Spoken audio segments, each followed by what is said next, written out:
One and all. Welcome to the Bard stream. Got started a little bit later than I wanted, but that's okay. Better late than never. This time around, we are going to be building a dragon character and playtesting him.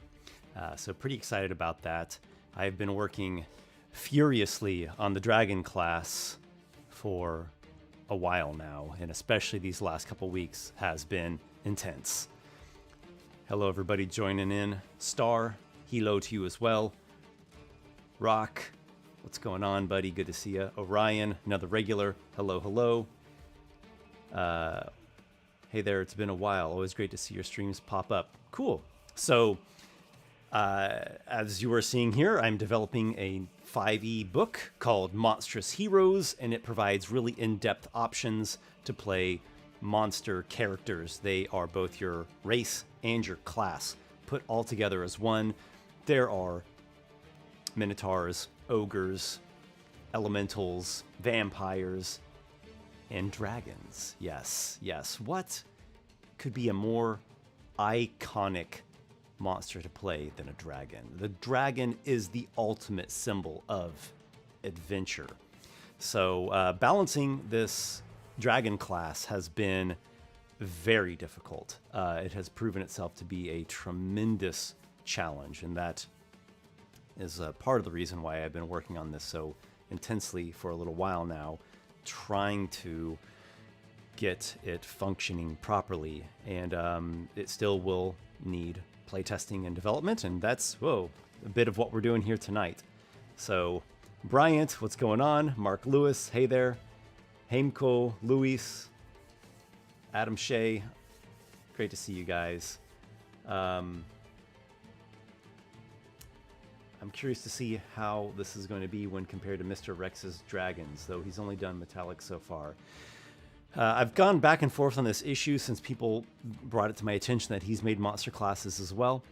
I've been, debating, going back and forth on whether I want to take a look at his and kind of get a comparison and maybe a basis of contrast. I might wait till mine's done. Yeah, we'll see. I'm not completely decided yet, but I might do that. I might just wait till mine's completely done and already launched and like published, then go and maybe do a video comparing them. I'd be very interested to see. So let's get into making this dragon. Chat, I'm going to be having you all contribute your suggestions for some of the selections that we're going to make. I've already done some prep work here, so it's going to speed things along. And I'm hoping we're going to be able to do a couple quick encounters, then level up to second level, and then do another encounter. So that's the plan. Let's switch over here, and I can show you some things. Okay, so here we have in the upper left the Monstrous Heroes preview PDF. This is a free preview PDF. Anyone can grab it. There's a link down in the video description. I'm working with the most current version, exceedingly current, as in I just uploaded it like less than an hour ago, version 4.6.1. That's right, I've uploaded a version twice today. 4.6 came up this morning, which added in the dragon class, and then already have gotten a lot of good feedback and made a couple of improvements to some things that I knew needed a bit of fixing. Edited a typo, put in a thing that I forgot to put in, so just a couple minor things, but necessary things to do in there. So let's scroll on down to Dragon, and Dragon has a lot. Yeah, it is a class with a great deal. So just the way that I've got the OBS set up, I have to scroll through like that. Okay, so here we are. The Dragon class, so cool to finally see this in the preview PDF. Owen is asking, will gemstone dragons be an option? Alas, they will not. For one, I just don't have the room to put in more. And for two, those are not like not open source, but open content. Those are not part of the system reference document. That can't be covered under OGL or Creative Commons. That's like a Wizards of the Coast IP, essentially. Though Adam from my live streamed campaigns. He said he's already going to be homebrewing a gem dragon subclass. So let's see. I'm sure it could definitely be done. All right. So the dragon class gives you a lot. This is maybe the most different. Maybe. Well, let's see. I mean, I still got to do like oozes and aberrations and stuff, but it is quite different than what we've seen so far. The anatomy is different. The features are different. The limitations are different. The strengths are different. I'm trying to really capture like classic dragon, like from the bestiaries and everything, and then combine that with like the depth and the options that you get from a character class. I'm trying to get the best of both of those worlds, and by golly, I think I'm succeeding. But we're gonna take a look here. There's a lot to read through with dragon, so I'm not quite sure what to do about that. They're long sections you have to read through. But once you do get through them and make your selections and just get everything down in your character sheet, you don't have to really do much flipping back and forth. It's all pretty straightforward. Just there's a lot of different things you have to cover. There's a lot of different bases you have to cover when playing a dragon. Okay, so we're going to start off at first level. At first level, you're going to have a bunch of racial traits. There are tons of racial traits, and then you get one class feature called, oh my gosh, can I not? Oh, right, I can't select inside of that. Duh. Called Layer and Horde. Your breath weapon damage will start off at 3d6 damage. It will either be a line that's 30 feet long or a cone that's 15 feet cone-shaped. Okay? So, what you will be selecting, and I'd like chat to help me here, is you'll be starting off at first level selecting your draconic lineage. The 5 core chromatics and the 5 core metallics. So, chat, start voicing your preferences, start voicing your votes, essentially. Are you wanting to do a black, blue, green, red, white, or a brass, bronze, copper, gold, or silver? A chromatic or a metallic, which color do we want to go with? There are, obviously core baseline dragon features that they all will share, and then there'll be some different little variations between the different colors. In a way, the dragon has 2 subclasses, metallic and chromatic, and in a way, it has 10 subclasses, those 10 colors. They're also, starting at second level, are draconic talents that further customize your dragon. The draconic talents work sort of like how warlock invocations work. At certain levels, you'll get a new one. They add in something special and unique, and they help, make your character very customized and distinct. Okay, so I've got the character sheet down here. We are going to be playing a dragon by the name of Kaitus. First level, we still have to figure out the lineage and the alignment. I've already filled in some of the stuff with Kaitus. So let's read through some of these options here, and then we can make our selections. So the draconic lineage that you choose, as you see in the box down there in the lower right, that will determine, first off, what damage type you are associated with, the shape of the breath, whether it's the line or the cone, what saving throw enemies will use to try to save for half damage, and also each dragon has some kind of additional mode of movement. Okay, so we've got, as the ones that I mentioned, black is a line of acid and can swim and is amphibious, can breathe water and air. Blue is a line of lightning, it can burrow. Green is a cone of poison, it can swim and is amphibious. Red is a cone of fire and it can climb. White is a cone of cold, it can burrow and swim, though is not amphibious. On the metallic side, brass is a line of fire and can burrow. Bronze is a line of lightning and can swim with amphibious. Copper is a line of acid and it has climbing. Gold is a cone of fire, it has swimming with amphibious. And silver is a cone of cold and it has climbing. We've got some votes coming in already. Silver, silver, blue or silver, copper, blue, silver. Okay, looks like we're going with silver. That seems to be the choice. Silver is my personal favorite. I mean, I like all the dragons. They're all really cool, but my tops are probably like blue, black, copper, silver, with silver maybe taking first place. So I got first place in my dragon ranking video. Okay, so we're going to go with the silver dragon, and it has the climbing speed. It will have a climb speed equal to its walking speed. Climb 30 feet. Okay, so the breath weapon is going to be 3d6 cold and a 15-foot cone. There we go. Okay. Also, we're going to need a couple of skill proficiencies. I've already selected a couple, but we need a couple more. So any suggestions on a couple skill proficiencies that we would get from our background? I still have to work on the monstrous background, so for now it's just going to be a mysterious background. So go ahead and, if you want, throw any suggestions for 2 additional skill proficiencies. Okay. Oh yeah, neutral, good. Yeah, for an alignment, the most typical alignment for a silver dragon is lawful good, though I think neutral good would be the second most common for a silver. So I'll put lawful, and we can see how things go from there. Lawful good. Okay, I'm gonna cover the dragon racial traits now. There are a lot of these, so I'm gonna go through them pretty quickly. Ability score increase. You get +2 to strength and 1 to any one other ability score of your choice. Already baked that in, or already added that in.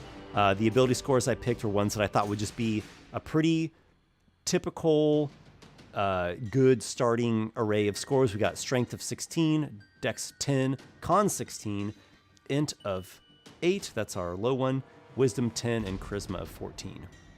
Okay, age. So starting off, you're basically at the very tail end of Wormling. Then once we are hitting 5th level, we're entering into Young Dragon. So you actually start off around 5 or 6 years old, on the cusp of medium, about to go into large size. Creature type is dragon. We already talked about the typical alignments. Size, again, starts at the upper end of medium, and then at 5th level you increase to large size. Speed, we've got a base walking speed of 30, a base flying speed of 30, and then the climb from the silver lineage gives us a climb speed equal to our walking speed. We have dark vision of 60 feet. We have acute senses, proficiency, and expertise in perception. We have bite, which is a natural weapon. It deals a d10 of piercing. We also have claws. A claw attack is a d6 of slashing. And then it specifies that your clawed hands can grip and hold things, but does not have the fine manual dexterity like a typical humanoid, or like a humanoid would. So if you do use a handheld item, you have disadvantage on attacks and ability checks. You choose a draconic lineage. We've already chosen the silver dragon, which is on the metallic side. The breath weapon, we've already got that selected from being silver.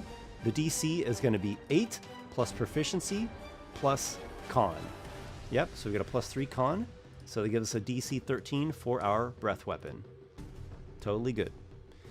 All right, continuing on with the racial traits. You have immunity to the damage type associated with your draconic lineage, so we are immune to cold. We have a gullet pouch, so we can hold some items in a gullet pouch. We can cough them up as an action. The space of it is approximately an 8-inch cube.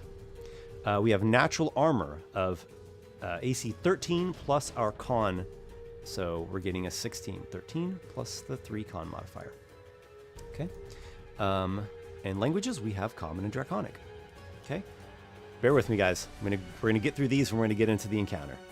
All right. Class features for dragon. It's a D10 hit die class, so it's obviously pretty strong. Can serve like a warrior. Proficiencies: no armor proficiencies. Weapon proficiencies are only unarmed strikes. No tool proficiencies. Saving throw proficiencies are con and charisma. Skills, I already picked from this list. I picked athletics and survival. So what's a couple other skills? Maybe persuasion. We might not even be using them, but it'd be cool. Let's do persuasion. Heimko's already suggesting that. Persuasion, history. Cool. Okay, so let's do persuasion. That's charisma. I'll give us a +4 persuasion. And history of +2. Okay. Equipment. You start off with 100 GP worth of treasure in your hoard. And I've just noted 125 GP in the hoard as our general equipment. Just 100 from that class equipment, and then I just figured we got 25 from whatever our background was. Okay, let's keep moving along. This box here just gives a little bit more details about the additional modes of movement. So for the climbing, we can climb any surface that is not completely smooth without needing to make any kind of ability checks. This is talking about worn magic items. This is a point that I'm still kind of trying to get right. It's basically saying due to your draconic anatomy, worn on the body magic items that are typically intended for humanoids don't function for a dragon. At the moment, I do have things like jewelry, like amulets and rings and stuff still functioning.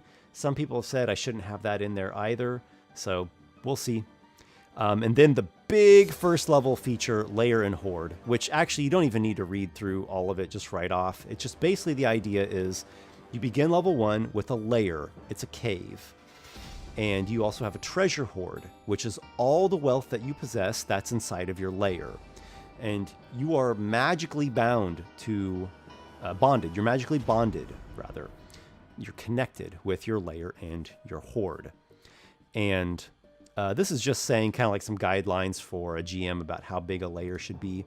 And then you get these hoard benefits. Once your hoard gets to certain value levels, you get additional benefits. So like once we get up to a hoard of 250 gold pieces, we'll get an additional second level draconic talent. Then the next one lets us count as a sorcerer for the purpose of using magic items. At 1,000, you get lair guardians, and you pick some creatures that dwell and help defend your lair, and they're like your minions living at your lair. At 2,000, you can start summoning in items from your lair wherever you are, as long as you're on the same plane, etc., etc. There's some cool perks associated with them. All right, so let's do this, everybody. Let's get in and do this encounter. I need to make a token, unless I already have a silver dragon token. I do. It doesn't look like a wormling, but whatever, we're going to use it anyways. Okay, here is Kaitus. Kaitus. We are in our lair this day. It's probably evening or twilight, actually. And we are being... Our lair is being trespassed by drow. Let's do this. This first encounter is rated as medium difficulty. 2 drow are trespassing in. This one, I've used the guard stat block, just with drow as the race, and this one I've used the commoner. So we got a drow guard and a drow commoner. Let's roll for initiative, everybody. All right, we got a 9. We have a +0 dex, so we are coming in with just a straight 9 on initiative. All right, so let's do this. The commoner drow is... They are sneaky things, aren't they not? Okay, let's go ahead and roll this commoner drow's stealth check and see how he does. He's got a 14, and we'll give our perception check. We've got a pretty good perception. Our wisdom isn't great, but we have expertise, so we got a 20. Okay, we have heard them. No surprises happening here. We don't speak Elvish, so they speak something in Elvish. And he'll creep ahead. We're down a little way, so maybe he creeps down.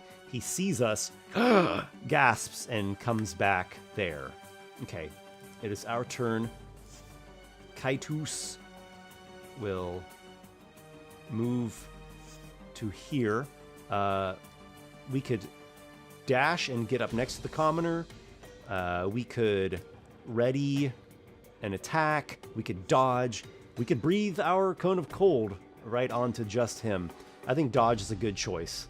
So we'll dodge here, and then next turn we're probably going to get into some more action. The Drow Guard comes up there and shoots. Now this is not the full-on Drow monster. I've just reskinned a guard. Okay, he doesn't have a ranged weapon. He doesn't have a spear. Okay, he'll throw his spear. Ah!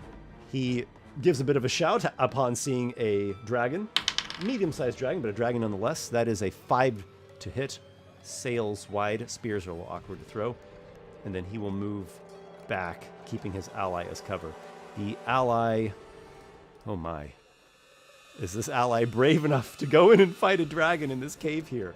Well,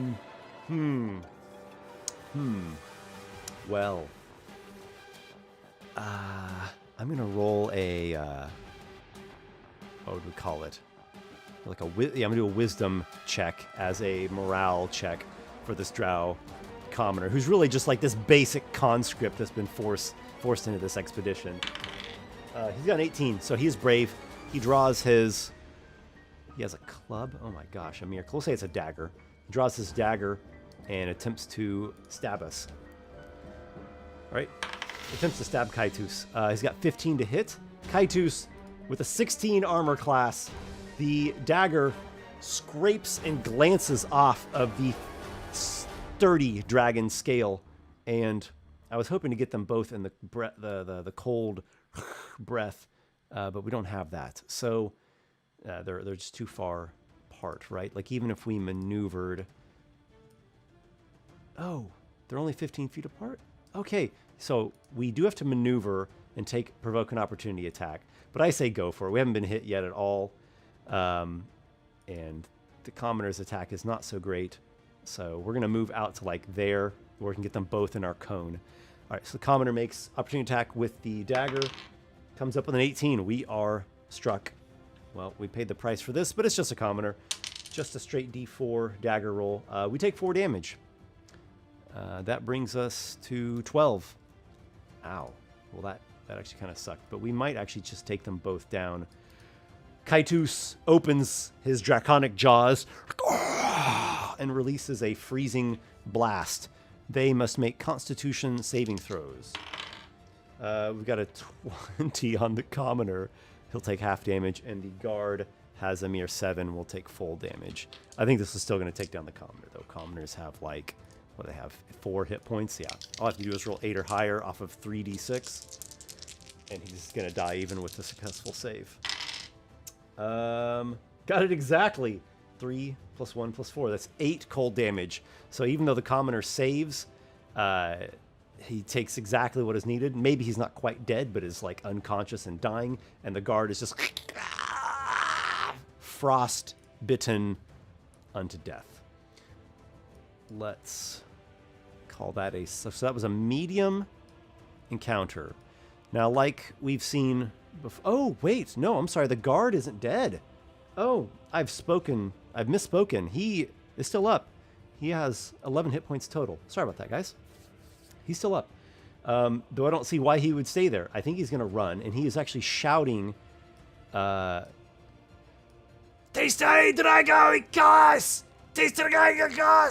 he like gets down off this ledge and starts running this way and is shouting. Clearly, he has allies nearby.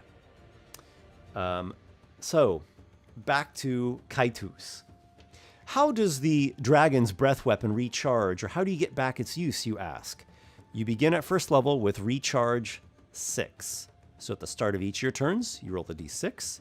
If you get the 6, it recharges. And how that will translate like in actual play is you'll probably get to use your breath weapon once or twice per encounter. Those are the most average amounts of times you'll use it on an average combat encounter, once or twice, which I think is fine. At a higher level, I think 15th level, it goes up to recharge 5, 6. So our turn, didn't get the 6. We're going to go ahead and swoop in. Oh, we're going to have to dash. Okay, we're going to dash. Kaitus, I keep saying we. Kaitus dashes and that's his turn. So we've now got the Drow Guard in our threatened range. He will either dash or he will disengage and move. I'm going to do another one of those morale checks and just see how his confidence, how his courage is holding up. Not good at all. He's going to disengage and move. He's not going to try to sit there and slay this dragon bravely. So disengage. He moves out here. He continues to shout, letting us know there are other drow nearby. I know the map looks like a bright sunny day, but I think this is more like sunset or just after dark. Indiana, out of combat, I would just let them recharge without rolling. Sure. Yeah. I mean, if 6 rounds, what is that, 36 seconds have passed, you know, that's like you would have rolled 6 times, and 1 out of those 6s by probability would have gotten you your recharge. So here's what Kaitus does. He heads out here. He's moved 20 feet, technically 21, and he actually can see now these other drow.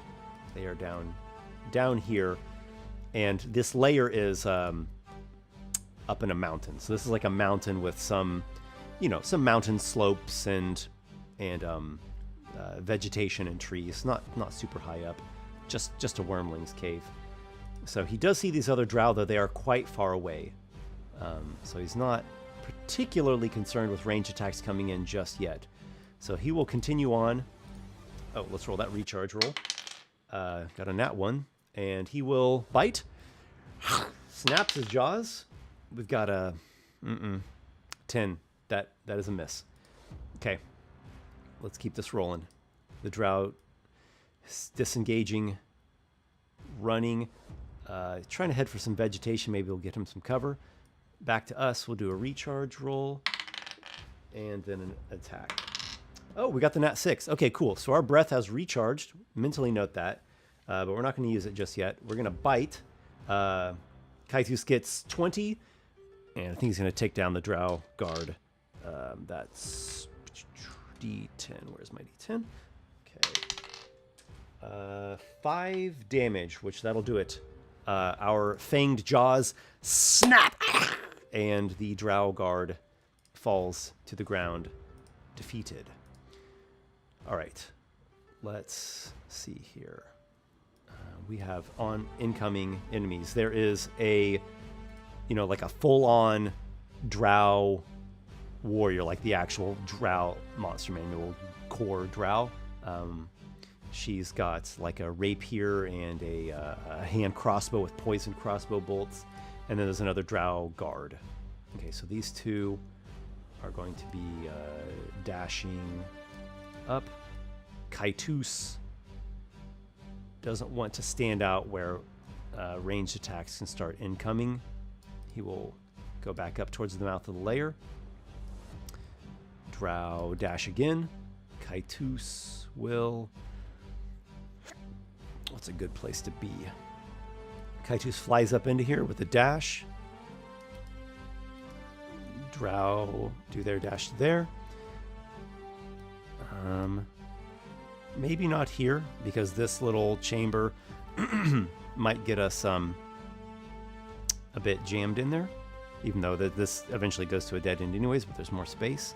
This looks like a stalagmite column. We'll go to here, and we will hide. Kaitus hides there. Drow, come here. Okay. Kaitus going to make stealth check for the hide. We've got a 16. Going to roll individually for these Drow. Guard has a 10.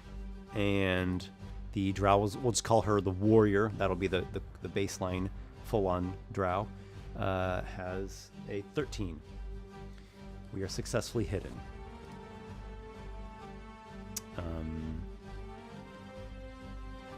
What do? They ready attacks. They move. They've already moved. They ready attacks. Okay, our turn. We're hidden. We will ready. So the dragon has some really powerful stuff, but one of the balancing factors is they're not very good with ranged combat. And particularly at first level, you have no ranged option at all. Once you start at second level getting into Draconic Talents, there are some ways, like there's a change shape feature. So you have a humanoid form you can go into. And with that, you could have, and that gives you proficiency with simple and martial weapons. So, there we could pick up like a longbow or some such, or maybe javelins. And some friends of mine are trying to talk me into making a Draconic talent where you get like a spit, like a fire spit or whatever your damage type is, where you get like a 60-foot range at will, sort of like on the power level of a cantrip. I might do that. We'll see. I've already got quite a few Draconic talents. Okay. Just checking the comments here, guys. See if anyone has anything I should respond to. Charles Butler. Whoa, he does live streams too? Since when? Since 2017. 2017 or early 2018? Okay, so what are we doing? We want to ready our breath attack. This stalagmite cluster looks pretty big. I think that will serve to give us enough cover for our hiding. And let's say we ready our breath attack. Okay, Drow are going to move to there. Ready. We've got a spear throw and a poisoned crossbow bolt.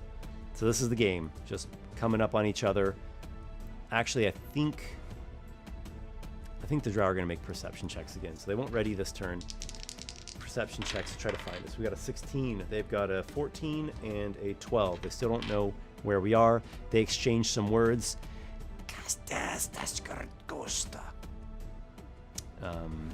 They'll wait there. Our turn. We could potentially rush up upon them and unleash the breath attack. That might be the way to go. It would be, we'd get to there and then, oh, we couldn't quite make it. Okay, we'll hold there with the readied breath attack. The Drow ready their attacks and they move in. Let's say they go to like there. All right, here we go. This is going to be the clash of the readied actions. So we come out. We were hiding, so I'm going to let our readied action or our thing's going to happen first. Then they'll become aware of us and do their readied attacks. So let's see if we can actually take them down before they can attack us, because we are damaged. We took 4 damage already. I'm going to roll the 3d6 cold damage. Jeff Scheibelhut, unleash the breath attack. It is being unleashed. Got a 10. That's 10 cold damage. This is looking hopeful. Okay, here we go. Guard succeeds. Got an 18. And warrior, we'll call her warrioress. Warrioress. She might be right on it or one under. 1 under. Ooh, okay, so the guard takes half damage, 5. And then the Drow warrior, she takes all 10. Oh, that hurt her so much. Okay, and then they respond in turn. The Drow guard throws his spear. That is a mere 6. It just soars past us and clacks upon the ground. And then, here we go. The warrioress, she will shoot a poisoned crossbow bolt from her hand crossbow. She got a 6 as well. Not happening. Though it is now the Drow's turn. So this could get dicey. I think they're in it. This a warrioress taskmaster, she's not gonna let this guardsman run away cowardly. Get in there, fight it. We'll say he has another spear. Maybe he can grab his ally's spear, maybe even his own. Whatever, he recovers the spear, makes an attack at us in melee. This time connects with an 18? 19. A 19. This is going to be a d8 plus 1. Oh, he has a shield out. Okay, so it's a one-handed spear. It's a d6 plus 1. Okay. That is 4 damage to Kaitus. Ugh. Kaitus is at 8. And the warrioress will... Let's see. I think she is going to... She'll just do some footwork to get a clear shot, and then she's going to be shooting, and then probably coming back there. But let's see what her shot does first. She's got a little bit better of an attack. Oh. We're hit. We are hit. Now, I should take a quick second to... This is an opportune moment to say that we are currently in a deadly encounter. So if Kaitus does die, do not fret. This is just playtesting. This is not the end of the world. In fact, a level 1 character in a deadly encounter dying is perfectly fine and normal. The problem would be is if your level 1 character never dies in a deadly encounter and always just destroys the enemies, then, you've got a problem on your hands. Okay, so we might be going down here. Let's see what happens. I think a lot's going to depend upon our con save against this drow poison. First, the piercing damage. Oof. She rolls almost max. There's 7. Kaitus goes down to 1. And then has to make a con save against the drow poison. Now, con is one of our proficient saves. We are a dragon, after all. We got a +5 on this. Come on, Kaitus. Oh, no. Comes up with just a 10. Kaitus collapses. Unconscious. Well, everyone, I think that was a successful level 1 playtest. Let's level up Kaitus to 2nd level, and we'll run a playtest encounter at 2nd level. What do you think? Sound good? I think that's a great idea. So, 2nd level, we get 2 things, both great things. First of all, we get into blind sight. You get 10 feet of blind sight.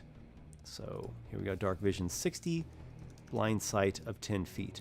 That's a very short range, just 10 feet of blind sight. But even that much is very helpful. Anything within 10 feet of you, if it's concealed visually, be it darkness, like even the spell darkness, or if you're blinded, or it's like a thick fog, you can still detect where they are. And that can combo certain things too.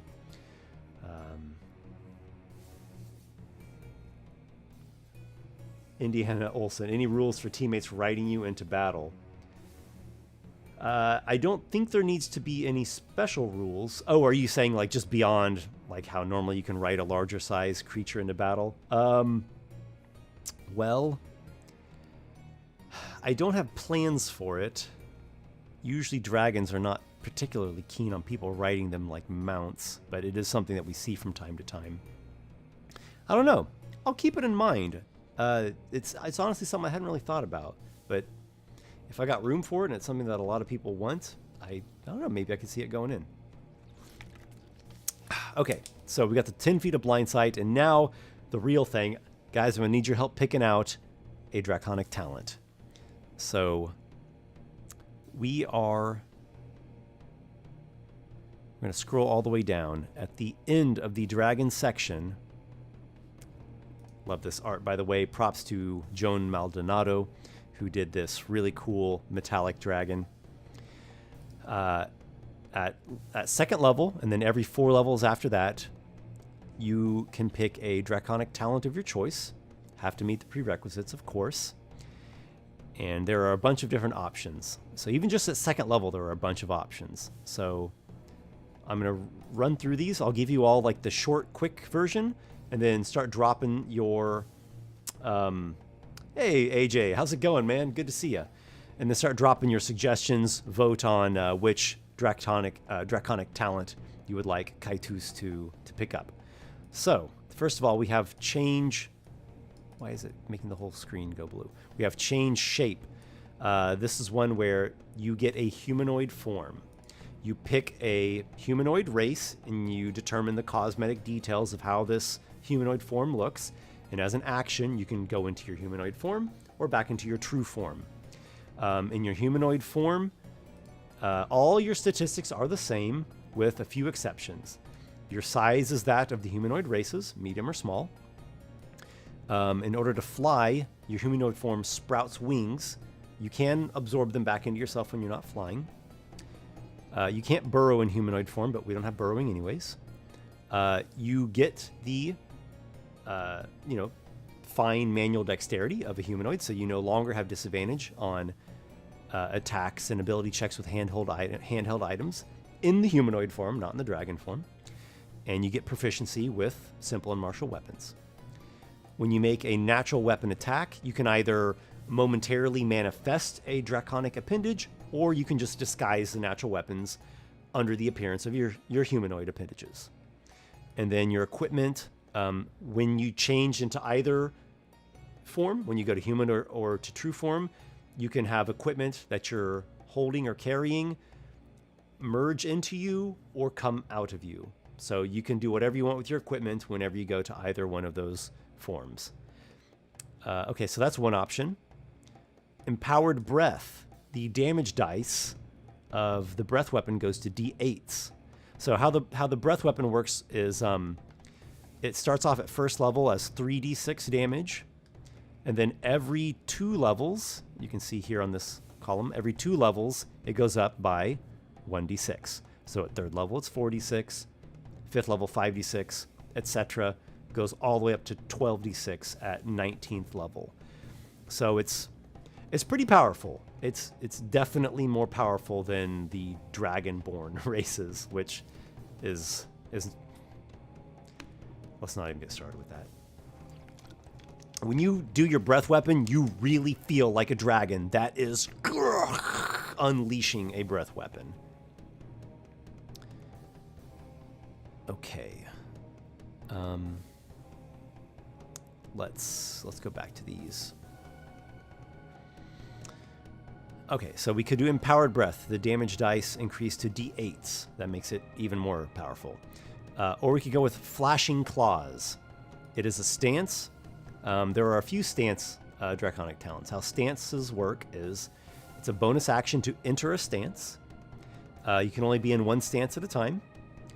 The stance will last for a minute or until you are knocked incapacitated. After you use a stance, you have to finish a short rest to regain its use. Okay? So Flashing Claws says when you enter the stance, and as a bonus action on your subsequent turns, you can make a claw attack. So that would now allow us to do bite and then claw, sort of like almost like how a 2-weapon fighter would do the main attack and then a bonus action attack. Something just struck me. I just realized I need to update something on this. It needs to say like, yeah, it has to be like when you take an attack action, because that's how 2-weapon fighting is, and there's a reason for that. Otherwise, you're like, oh, I unleash my breath weapon, which does a ton of damage, and I still claw attack on top of that. Or like I cast a spell and still claw attack. The same way that, you can't like be 2-weapon fighting and then use your action for casting fireball, and then you're like, oh, and then bonus action for my offhand weapon. That's not even 2-weapon fighting. That would just be one fighting with one hand. So let me make a note real quick. Flashing Claws needs to be in conjunction with attack. Yeah, attack, or later you get a multi-attack. Okay, so I might need a little bit of retooling on the stances. What I might do... Yeah, I'll figure it out. I'll figure it out. No worries, guys. Okay. Let's keep going with the options. Gleaming Grace. As an action, you call upon the powers of good. You have to have a good alignment to qualify for this one. You target yourself or a creature you can touch. You end one of the following conditions: blinded, deafened, grappled, poisoned, paralyzed, or restrained. So sort of like a lesser restoration effect. Additionally, next time, or one time, During the next minute, when the target takes damage, it can use a reaction to take only half damage and deal the other half back to the source as radiant damage. So you'll radiantly reflect back half of the damage instead of taking it. So quite a powerful effect overall. It is a long rest to regain it. Grandeur. You get proficiency with 1 saving throw, 1 skill, and 1 language. And you can actually choose this draconic talent more than once. Let's keep going for some more options. Roiling Assault. This one is sort of a conceit of mine. I spent a long time designing this one. It's a wild one. Literally, you have to have a chaotic alignment, so we can't even take this one. But if we were a chaotic alignment, as an action, you unleash chaotic power from your body. You roll a d6, and that gives you a randomized effect. There are whipping flames that catch someone on fire. There's a spike burst. There's an acidic sprays that kind of spray off of your body for a minute. There's a lightning leap where you like surge forward 60 feet. You kind of become a lightning bolt that hurts everything that you surge through, and then it jumps you to the end of the line. There's a cyclone barrier, and there is a growing of a second head for a minute. I'm really, really excited about Roiling Assault, and that's the one that I would pick if I was playing a dragon in a campaign. Thundering Edict is the lawful aligned one, so you probably are cluing in now. There is a cycle of 4 alignment-based draconic talents. So this is one we could do. Thundering Edict, have to have a lawful alignment. As an action, you deliver a magical decree suffused with the essence of law. Each creature of your choice within 30 feet of you must make a wisdom save. The DC is charisma-based. If a creature fails a save, it takes 1d10 thunder damage per 2 dragon levels you have. So it'd be just 1d10 at the moment. And for 1 minute, the creature cannot make more than 1 attack per turn, nor can it cast spells other than cantrips. So you really put the lockdown on what they can do, and you limit them. At the end of each of the creature's turns, it repeats the save, ending the effect on itself on a success. And if its initial save is successful, it still takes half the thunder damage. Again, long rest to recover. Here's the evil aligned one, Wave of Corruption. As an action, you invoke magical corruption suffused with the essence of evil. Each creature of your choice within 30 feet of you must make a wisdom saving throw. Charisma is the basis of the saving throw. On a failed save, a creature takes 1d8 necrotic damage per 2 dragon levels you have and becomes corrupted for 1 minute. Whenever a creature starts its turn within 30 feet of any of its corrupted allies, it takes 2d6 necrotic damage. So let's say this drow fight was the one, and we corrupted the drow guard. Okay, so then any allies of the guard that starts their turn within 30 feet of it, they automatically takes 2d6 damage. The corrupted target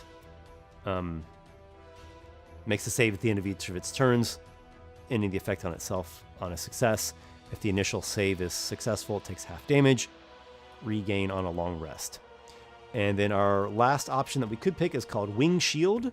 Whenever you or another creature within 10 feet of you that you can see is attacked, whenever you or someone within 10 feet is attacked, you can use your reaction to interpose one of your wings, getting +2 to AC against that attack roll. So your wing becomes like a shield, and you can do, well, it's a reaction, right? So you could do that once per round using your reaction. All right, so give me some votes here, everyone. We've got Change Shape for having a humanoid form and possibly being able to, get into using weapons. We have Empowered Breath to get more powerful breath attack. We have Flashing Claws to have a stance where we can do bite and then a bonus action claw, really making our melee effectiveness go up. Gleaming Grace, which is sort of a lesser restoration combined with a reflect half damage effect. Grandeur, giving us proficiency with 1 saving throw, 1 skill, and 1 language. Can't do the chaotic one. The Thundering Edict, which has a sort of control effect and does thunder damage. Can't do the evil one. Or the Wing Shield that can give us a +2 to AC against one attack as a reaction on ourselves or someone within 10 feet. Let's take a look at comments here. Oh, and Keenan. All right, that's officially the coolest. Thanks. Pretty happy with it. Oh gosh, I gotta scroll back up. I guess you guys have actually left a lot of comments. Okay, Star. Let's go with the Shapeshift. Jeff Scheibelhut. Stances almost sound like the fighter maneuvers. Well, maneuvers, when you hit, you deal your superiority damage dice, and then the target makes a save or has some other effect. It's not always that. Sometimes you can do a maneuver to like increase your AC against attack or something. It's a little different. They're like an ongoing 1 minute thing, and you kind of have this effect throughout the minute. They're sort of like they're almost like a 1 minute duration spell, but not magic, rather technique. Indiana Olsen, Flashing Claws. Owen Keenan, Empowered Breath. Complexicon, Empowered Breath. Star, Empowered Breath. Owen, Dodge and Claw would be really powerful. That would be really powerful. Jeff, stances could be used as a reaction, though. At the moment, they're bonus actions to go into your stance. AJ with the super chat. Hey, man. Thanks a lot. I really appreciate that. AJ says, let's see if I can try to read it in AJ's voice. Playing Monsters has been my dream ever since reading the old wormy comic strip from Dragon magazine. Dragons, ogres, trolls, etc. I don't know. I didn't do that great, but that was a try. Thanks, man. Well, this whole project is a dream project for me as well. And it can be hard for me to narrow down on ideas because I have a lot of ideas. So I have to just go with the one that I'm really feeling the strongest. And what that really means is I have to go with something that I'm all in, heart and soul. Something that is like, this will be a dream come true if this project comes to fruition. So thanks, man. I'm glad that you are appreciating it so much. Rock didn't make a suggestion. Jeff Scheibelholt, Radiant? What color are we? Why not have the damage reflect our draconic color? I think the idea is that it's positive energy. Metallic dragons are associated with abilities to tap into positive energy, healing effects, and such. Owen Keenan. Okay, that's cool as heck. It sure is. Thanks, man. Let's see if there are any other... Oh my gosh. Did I mistype something on the wing shield? Oh, no. Indiana. I've already released another update to this document. That's right. Like an hour before I went live, version 4.6.1 is out. The initial version of Wing Shield, everybody was saying it wasn't good enough. So I was like, yeah, it's not quite good enough. So I revised it to what it is now. So it's at will now, and it's like adding a bonus to AC like that of a shield.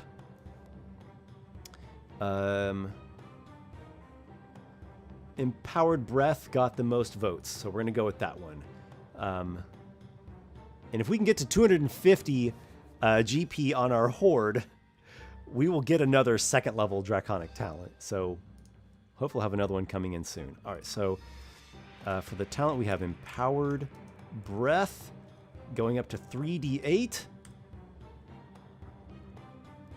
We're going to roll hit dice. Or should I just take the average? I'm just going to take the average since it is playtesting. I know that's a little bit boring, and I don't actually do that in real campaigns. But for the purpose of playtesting, it's a smart way to go about things. We have 22. What did I completely goofed. I was looking at our the armor class instead of hit points. I guess it didn't change anything, though. We still would have dropped down to 0 at the same moment, so... So that's no big deal. All right, so sorry guys. All right, so we get 6 off the D10 plus 3 for cons 9. All right, so we're at 22. Yeah, 22. Okay, that was right. 22 for the hit points. What else do we get? Got the blind sight. Got the empowered breath. Am I forgetting anything? I think it's only fair to up the how much we have in the horde. Well, I'm just going to do what I would have done anyways had he not died. I'm going to just use the Dungeon Master's Guide guidelines for randomized treasure. So it was a medium and a deadly encounter. Okay, so individual treasure for a challenge rating 0 through 4. Yeah, that's fine. I'm just going to roll this. Okay, this is by individual treasure. This is by creature. Okay. What's a fast way to do this? I'm going to roll it one time for the medium encounter, and I'm going to roll it times... I'll multiply it by 3 for the deadly encounter. Okay. So 92 was our result. That gives us 3d6 gold pieces. Our horde just went up by 13 from that. We're at 138 now. And then the result is going to be times 3 for that deadly encounter. Okay. 75. 75 is the same thing. Okay, it's going to be 3d6. Then I'll multiply that by 3. There is 9. 9 times 3 is 27. So 165. 165 is in a hurry. We have less than 100 to go. And we'll get to the 250 GP level on the horde. I have to switch the map. Let me grab the Kaitus token here. Bear with me for just 1 second, everybody. Okay. Okay. It should be 60 feet away. 60. Okay, cool. So, this is just playtesting. This is not like a real campaign where we have to make everything make logical sense. But this is still Kaitus. This is still near his lair. And this is a mountain stream, right? It's a mountainside with a stream flowing down from the the melting snows at the mountain's peak. And maybe we're hunting this day, and we are getting into an encounter with an Aarakocra who wants to defend, as it presumes, its territory from this dragon monster. What does an Aarakocra know? So this eagle man is here, and it actually has 2 eagle allies. This is rated as, I believe, a hard encounter. Get over to my notes. Yep, this is rated as a hard encounter. Okay, let's roll initiative. We've got a 17. We will be going first. Kaitus. Kaitus has this empowered breath now.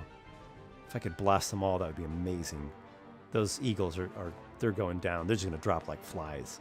The Aarakocra will be a bit more challenging. Okay. We cannot fly and breath all at once. So what we will do is we will fly here.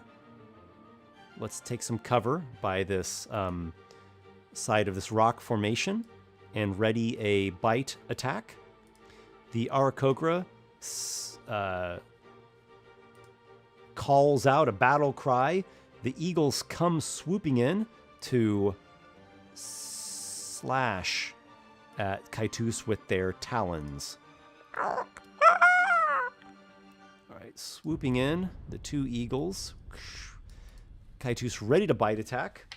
So that will happen first as a reaction. That's how ready actions go. Rolls a nat 5.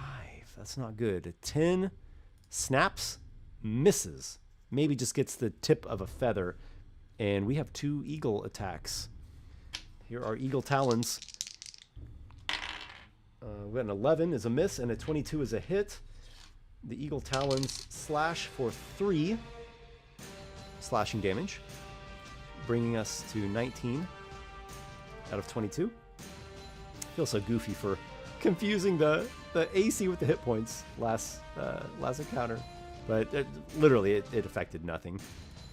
And then the Aarakocra will... I think Aarakocras probably fly pretty quickly. Fly speed of 50. And it has javelins and talon attack. Dive. If the Aarakocra is flying and dives at least 30 feet straight towards the target, then hits with a melee weapon attack, the attack deals an extra 1d6 damage. Well, that's, of course, what it's going to want to do. Though, it cannot accomplish all that just this one turn. So I think its first turn is going to be... move here, throw a javelin. I'm going to give half cover to Kaitus. Got the eagles, got the rock formation that we're utilizing. So we got +2 to AC. Aarakocra throws a javelin. Not 4 anyways. Javelin just shatters into splinters across the side of the rock formation. Kaitus' turn. What do you think, guys? Should we save our breath to when we can use it on that Aarakocra and just, you know, bite at an eagle? If we breath, we're going to kill both these eagles. There's no way they're surviving it. Though,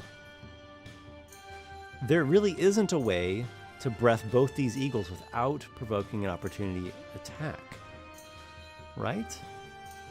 Would we be leaving the threatened range of that one eagle? I'm not sure. But what do you guys think? Do the breath on the eagles as best we can, or just bite and save the breath for the Aarakocra? I also got a super chat. I want to say thank you to Nicholas A. Read the class preview today. Absolutely mind blown by the layer feature. Easily the most creative and ingenious mechanic I've ever seen.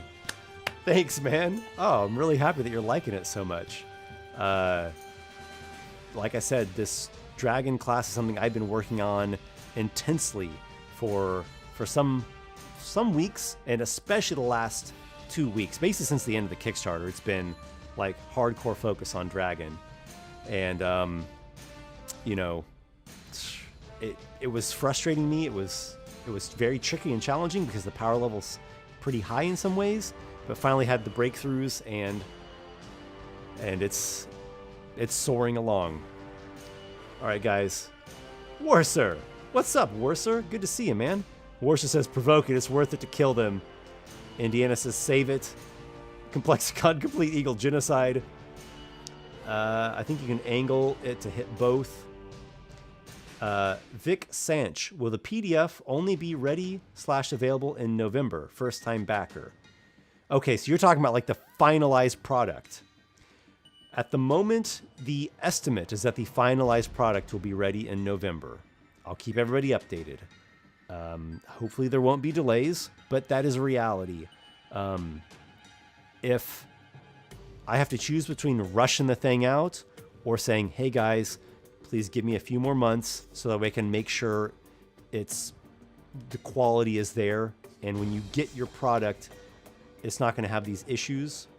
You know, I'll go with that. I'll go with quality over speed. But let's see. I'm moving along at a pretty good pace, and I learned from my last book to not go overboard and make the book stupid big. So let's see. I'm going to be having also a little bit of additional work time, probably opening up starting in May or June. So I'm doing my best, man, and that's my commitment. But I'm going to make this a great book. So that much I will get to you. A super fast book. Well, come on, we can't all be perfect. Okay. And with a reply, or with a follow-up, Vic says, sorry for the inquiry, and I really appreciate the honesty. Please do not stress yourself. Thank you. I will try my best not to stress out, but I do want to stay on the ball. And this is like full-time work for me, so I'm working on this all the time. Okay, so Owen Keenan says, I'm not super certain how cones work, but I think you could hit both without provoking opportunity attacks. Okay, so how a cone would work is it goes at a, it's like a 90-degree angle, and you just kind of angle it off of yourself. So if you are playing on a grid, you know, you go like, you'd go like, you know, 1 square, and then it's like 3 squares, and it would just be that, right? Because it would be out to this 15 feet. What have I done wrong here? each of these, okay, on this map, each of these squares represents 10 feet. Sorry, guys. So it would go out to, like, sorry, this is actually not an ideal map to show it, but imagine like just a typical battle map where every square is representing 5 feet, right? So you'd have like the one in front of you, and then 1, 2, 3 on the next line. That's going that direction.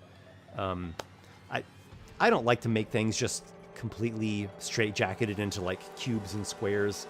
So you just can imagine like a cone that goes out in a 15 feet with like a 90-degree angle for the angle's not the right word. What is that called? The radius, anyways, enough geometry. Let's frost burn some eagles. Yeah, I don't think we're going outside of 5 feet of this eagle. I think we're like just within 5 feet of it. And we'll breath. The eagles are gonna die. They're just gonna die. We have 3d8, and they have like 3 hit points. Their max hit points was like literally 3. So, I mean, just for kicks. Actually, didn't even roll good at all there. We got an 8 cold damage cone. So even if they save, they're taking 4 and they're dead. Eagles fall from the sky. Those are dead eagles. Poof, to the ground. And I think we need to draw closer into the Aarakocra. We moved like 5 feet only. Okay, we'll get up within melee of the Aarakocra. It can't do its dive bomb thing now. That's very funny. The Aarakocra will attack with Javelin. I guess it could provoke to like circle around and then swing in for the dive, but it's not worth it for it to provoke. So it will attack with Javelin. And it speaks in its squawky Aarakocra language. That's a 17 to hit. It has struck Kaitus. Javelin hits for 4 damage. Didn't roll too good there. Rolled kind of low. We're at 15. Back to Kaitus. Go for the recharge. Nope, 5, doesn't do it. Attack with bite. We snap our jaws. We got a 14 to hit. That hits Aarakocra. D10 plus 3. We deal 10 damage to the Aarakocra. That was a very powerful hit. Aarakocra responds with Javelin. Stabs at us. It's going to hit us with like a 21 to hit. Rolls trash. Nat 1 on the damage die. A mere 3 damage. We still very much in this game. 12 hit points. Back to Kaitus. Recharge roll. I rolled the nat 6. We got it. We frost breath.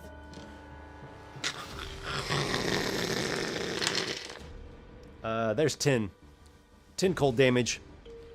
Aarakocra is not going to survive that. Even if it saves, it'll take 5, and its max hit, or its current hit points are 3. Aarakocra falls. Hits the ground. Let's do a treasure roll, everybody. See what we are able to get. Also, here's something to keep in take into account. With that drow encounter, we could have also, like, assuming that Kaitus had defeated them, he would have also been taking their equipment. You could add weapons and armor into a dragon horde. I think as long as they're like well made, makes sense. Anything that has that's a valuable thing.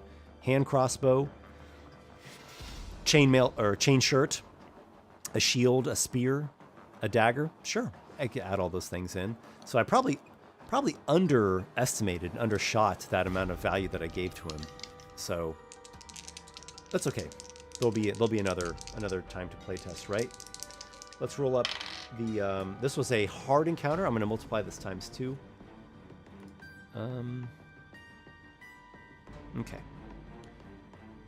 Actually, I rolled just in the same exact treasure bracket as the last 2 rolls.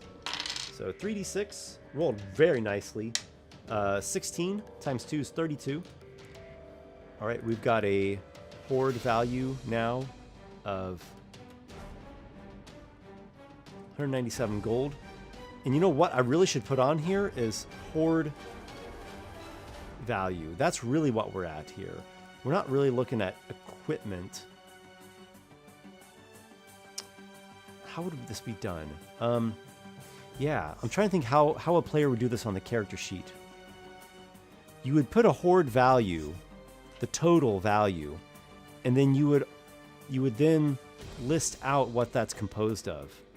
So we got 197, we'll just say gold coinage.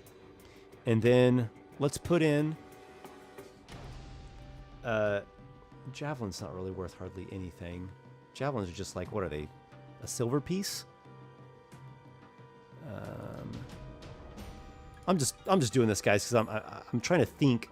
I'm trying to think like how someone would be thinking in an actual campaign, and what sort of questions would they come up with, and how would this be playing out from a character and a GM standpoint. So that's what they would do. They would track the total horde value, and then they would track what the horde is composed of. And maybe I should make a note about that, like, I don't know, is that worth noting in the actual Monstrous Heroes, like a sidebar? Like, here's how you could track your horde. The total value, and then what all it's composed of. Or is that just like, duh, like everyone would know that? Let's see. Javelins are 5 silver pieces. I'm not going to bother with it. But here's what I will do. I'll add in an equivalent amount of value equal to the hand crossbow. And we'll say that's like, gear or equipment, like quality armaments that we picked up. So that should get us into the hand crossbow. It's worth 75. Huh. So there's going to be a lot of like calculating and money counting. It's sort of like a banker class, but it's a dragon. I mean, come on, what other perfect thing would there be than dragon? So that gets us to like 272 GP for the horde. So I think we'll conclude the stream with picking one final draconic talent, because when your horde gets to a total value of 250, which is quite easy to do within just like, level, probably around like level 2, maybe level 3 at the most. I think probably in level 2 you'd be having that amount, because it's not like you're buying a better armor or something. Okay, so you gain an additional 2nd level draconic talent. I wanted to give this one kind of right out the gates, because you don't really know how much treasure a DM will give out, and it also depends upon the campaign and the setting, and what adventure you're doing and what kind of creatures you're fighting. There's all kinds of these variables. There's not really like a set assumed baseline amount of gold or treasure characters get in 5e. It's just, there are some kind of loose guidelines like what I've been rolling on here, but there's no like table that says at each level each character should get this amount of wealth. So let's get one more vote here on a draconic talent, guys. Change shape, flashing claws, gleaming grace, grandeur, thundering edict, or wing shield. I need to learn how to do an actual voting, like a poll feature. I know that YouTube has that. Fred from How to RPG. Hi, Esper. How's the dragon character doing? Quite well, man. I'd say this was a successful playtest. We did well on the medium difficulty. It could have gone slightly better for us or slightly worse, but I think overall it did pretty much about how we'd expect. On the deadly encounter, Again, it could have gone a little bit better for us. It could have gone a little bit worse for us, and we actually died, but like we really put the hurt on the enemies, so that was fine. Then here on the hard encounter, we did quite well, and things were sort of ideal for us in some ways, just in terms of what we were fighting. But it could have gone worse. It definitely could have gone worse. That Aarakocra rolled really bad on its damage rolls. So I think for a hard encounter that was fine. We took 10 points of damage, went to almost half our hit points, used up a resource of breath weapon. What do you guys think? What do you vote for the bonus draconic talent? Vic is asking, would the dragon's hoard be composed of things that are interesting, such as books, tomes, bone trophies, other knickknacks? Yep. Anything that is valuable. So, that's kind of open to interpretation, but it gives examples like gold, gems. I think I can put book in there as an example. Quality weapons and armor, or magic items. Oh, and Keaton, also to factor in how much the party is willing to give you as well. If I was riding the dragon, I'd definitely chip in some of the gold to them. Yeah, I can see this creating an interesting party dynamic. Complexicon, Thundering Edict, Owen Keenan, Gleaming Grace, Nicholas, Thundering Edict, Indiana, Flashing Claws. AJ, we won't know until he faces down Bogodon. Well, Bogodon outlevels him, so he'll have to level up a bit before he can face down Bogodon. Rock, victory is pretty easy these days. See, because you're a dragon, your enemies aren't expecting you to win. It feels weird. That is true. Dragons die quite a bit when they're monsters in a campaign. Mark Lewis, Wing Shield. AJ, Thundering Edict just has a great ring to it. It certainly does. Literally has quite a ring. Ringing in the ears, the ringing of your skull splitting open from the thunder damage, the ringing of failing your wisdom saving throw. Okay, so I think Thundering Edict got the most votes. So we're going to have Thundering Edict as our other draconic talent. Thundering Edict. That is a charisma DC. Just like how spells and eventually your frightening presences. Giving us a DC 12. Currently D10. It's D10 thunder damage. On a success, they take half damage. On a fail, they take the damage. And for a minute, they are restricted to making just a single attack on their turns. So that really shuts down or hampers multi-attack monsters, of which there are lots of. And the only spells they can use are cantrips. So if you're facing a powerful spellcaster, that really hampers their spellcasting abilities. Of course, they do make repeated saves at the end of their turn, so they can break out of it, but that's 5e for you. That's how 5e stuff works. All right, everybody. Looking towards wrapping up the stream here. I would say that was a successful playtest, and made a couple good notes off of it. Some things I need to smooth out with how that Flashing Claws stance will work, but yeah, I'll get it figured out. The solutions are always there. Any other final questions or comments? It was really cool having you guys along. This was a cool chat. You guys were very, very interactive and engaged. Okay. We'll wrap it up there. Thanks once again, everybody. Oh, I forgot to mention this at the beginning. The pre-order store is live for Monstrous Heroes. So if you just follow the Kickstarter link, you'll see right there on the Kickstarter, pre-order here or pre-order now. So if you missed backing during the Kickstarter campaign, you can go ahead and pre-order the book now. It is ready to get your copy on reserve. All right. Thanks, everyone. As always, much appreciation for you, and I'll look forward to see you in the next stream coming up sometime soon. As always, may your adventures be many.